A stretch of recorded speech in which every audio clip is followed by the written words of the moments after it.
रामपुर नामक गांव में एक बहुत बड़ा धनी सुनार रहता था, जो लोगों को ब्याज के चलते पैसे उधार दिया करता था और उनसे सामान गिरवी रखवाता था।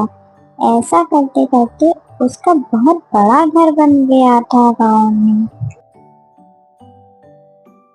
हीरालाल उसी गांव में रहता था। वह मजदूरी करता था। खाना खा के वह दोबारा मजदूरी पे चला गया।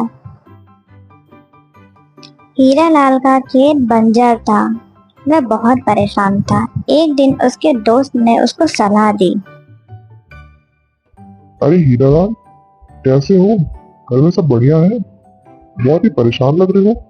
कोई दिक्कत हो तो बताओ मुझे, तुम्हारा दोस्त हूँ मैं आखिर। अरे भाई, क्या बताऊं, बहुत परेशान हूँ। घर पे एक बूंद राशन नहीं है और ये बंजर जमीन भी मेरे सर चढ़ी है। कुछ समझ नहीं आ रहा। अरे तो तुम इतना दुखी क्यों हो? तुम्हारे पास कोई कीमती सामान हो तो वह सेठ धनीराम के पास जाकर गिरवी रख दो और उससे पैसे ले लो खेती करने के लिए। इतना कह के उसका दोस्त वहां से चला गया और हीरालाल सोचने लगा अब क्या करे। फिर हीरा ने जल्दी जल्दी अपने खेत का काम खत्म करके सेठ धनीराम के घर गया। नमस्कार सेठ जी, वो मुझे थोड़ा सा उधार पैसे चाहिए थे। मुझे अपने खेत के लिए चाहिए थे। जैसे ही मेरी फसल आ जाएगी मैं उसको बेचकर आपके पैसे वापस कर दूंगा। क्या मुझे पैसे मिल सकते हैं? मैं सोने का मंगलसूत्र गिरवी भी रख दूंगा। अरे कैसी बात कर रहे हो भाई? मैं बैठा किस लिए हूँ यहाँ पे? तुम गरीबों की मदद के लिए।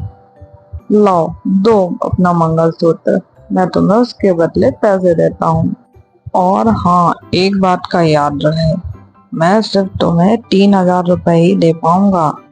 सुनार मंगलसूत्र देखकर बोला, अरे ये तो 1,000 रुपए का है। मैंने तो फिर भी तुम्हें 3,000 रुपए दिए हैं इसके बदले। चलो ले जाओ, तुम भी क्या याद करोगे। और हाँ, जल्दी ही वापस करना। हीरालाल सुनार की बात मान गया और उसे धन्यवाद कहकर वापस अपने घर की ओर फसल काटने चला गया।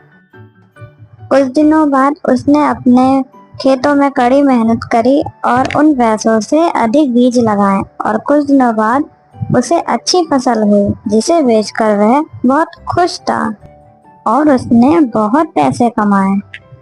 दोनों पति पत्नी बहुत खुश थे क्योंकि उनके घर नई खुशियां आई थी। तभी हीरालाल अपनी पत्नी से कहता है कि वह जा रहा है वो मंगलसूत्र उस सुनार से लेने और उसे पैसे वापस करने।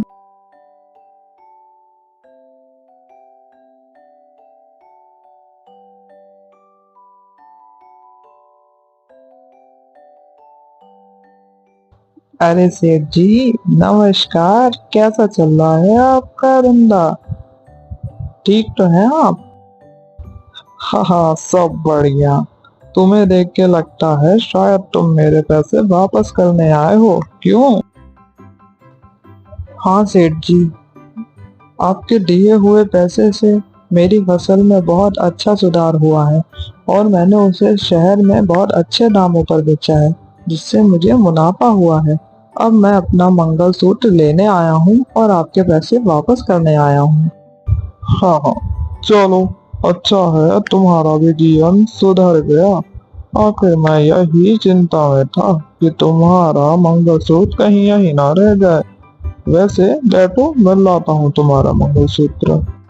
सुनार अपनी अलमारी से वह मंगलसूत्र निकालकर उसे देता है। सेठ जी, ये मेरी पत्नी का मंगलसूत्र नहीं है, ये नकली है। ये किसी और का है शायद।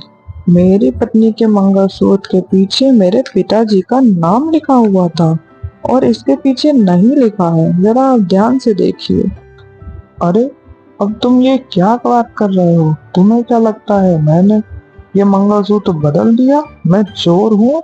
ये बात तुम्हें पहले बतानी चाहिए थी कि तुम्हारे मंगलसूत्र के पीछे तुम्हारे पिताजी का नाम लिखा है। देखो, जो तुमने मुझे दिया मैंने तुम्हें वापस किया। अब तुम जानो और तुम्हारा काम जाने। आज तक किसी ने मेरे ऊपर ऐसा इल्जाम नहीं लगाया। तुम पहले इंसान हो ऐसे।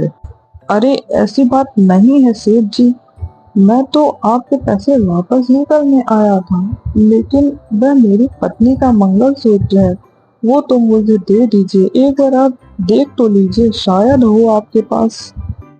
अरे भाई, अजीब बेगैरत इंसान हो तुम। कैसे पीछे पड़ गए हो मेरे, जैसे कि मैं चोर। एक तो मैं मदद करूं, ऊपर से मुझे ही झूठ बताओ। वह उदास होके वो मंगलसूत्र लेके वापस जाने लगा। जंगल में चलते चलते उसे उसका दोस्त रास्ते में मिला और उसने उसको वहाँ की सारी बातें बताई। जंगल में चलते चलते उसे उसका दोस्त रास्ते में मिला और उसने उसको वहाँ की सारी बातें बताई। उसने अपने दोस्त को वह मंगलसूत्र भी दिखाया। अरे भाई, तुम परेशान मत हो। तुम गांव के सरपंच जी के पास जाकर ये बात बताओ, वह जरूर तुम्हारा फैसला करेंगे। मुझे कुछ समझ नहीं आ रहा है, मैं क्या करूं? और घर जाकर अपनी पत्नी को मैं क्या बताऊंगा कि उसका मंगलसूत्र मैं नहीं वापस ला पाया? अरे दोस्त, दिल छोटा मत करो। तुम सरपंच जी के पास जाओ और परेशान मत हो, वह जरूर तुम्हारी बात सुनेंगे। हरी अपने दोस्त की बात सुनकर धीरे धीरे सरपंच जी के घर की ओर चलने लगा और उनके पास पहुंचकर उसने सारी आपबीती उन्हें बताई। सरपंच जी, सुनार ने मेरा मंगलसूत्र बदल दिया है, मेरी मदद करें। क्या सबूत है तुम्हारे पास कि यह मंगलसूत्र तुम्हारा ही है? अगर तुम्हारे पास कोई सबूत है तो तुम दिखाओ मुझे। सरपंच जी, वह मंगलसूत्र मेरा पुश्तैनी मंगलसूत्र है, जिसके पीछे मेरे पिताजी का नाम लिखा हुआ है। और जो सुनार ने मंगलसूत्र दिया है उसके पीछे कोई भी नाम नहीं लिखा हुआ है। सरपंच जी के कहने पे सरपंच जी का आदमी उस सुनार को घर लेकर आ जाता है।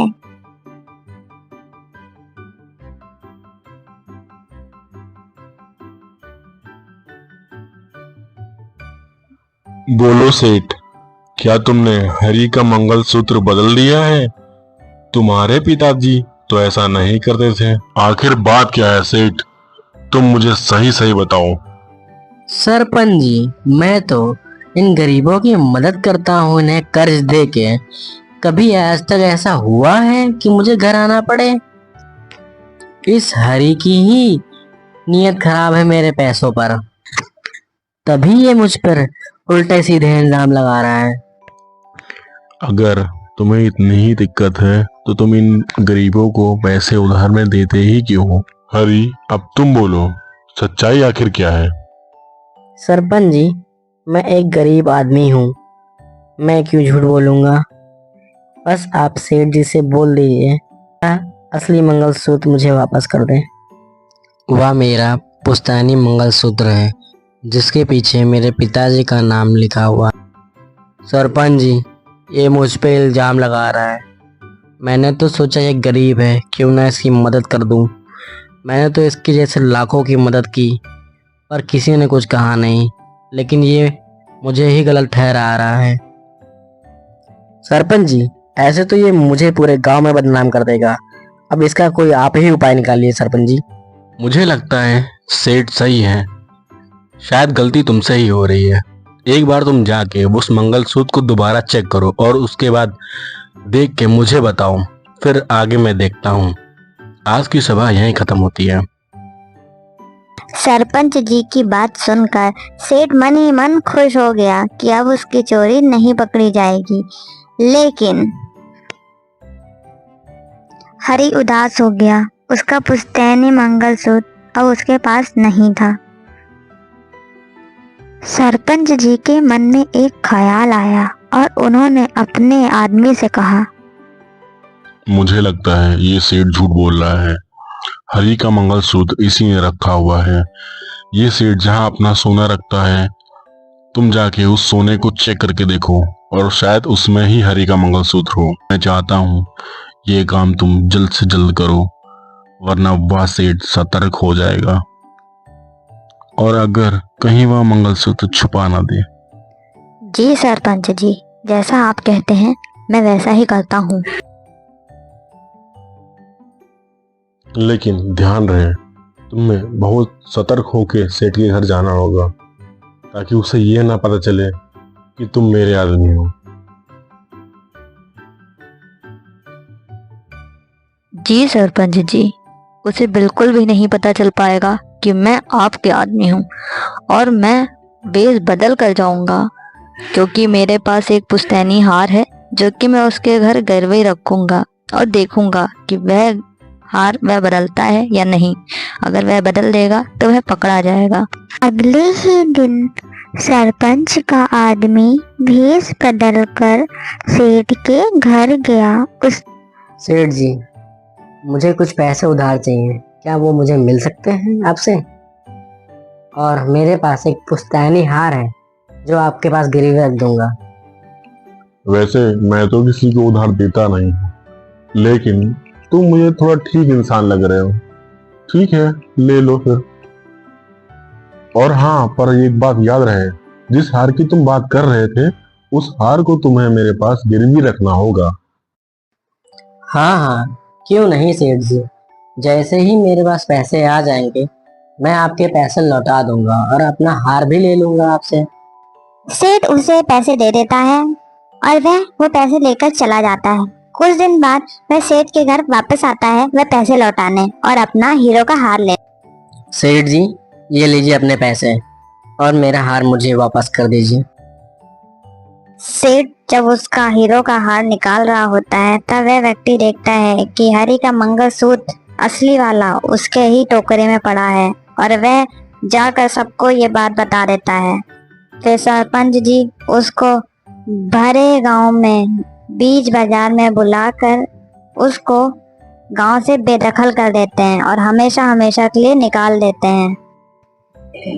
सरपंच जी ने हरी को इंसाफ दिलाया, इसीलिए कहते हैं हमेशा सच का साथ देना चाहिए, ना कि झूठ का। आज की कहानी यह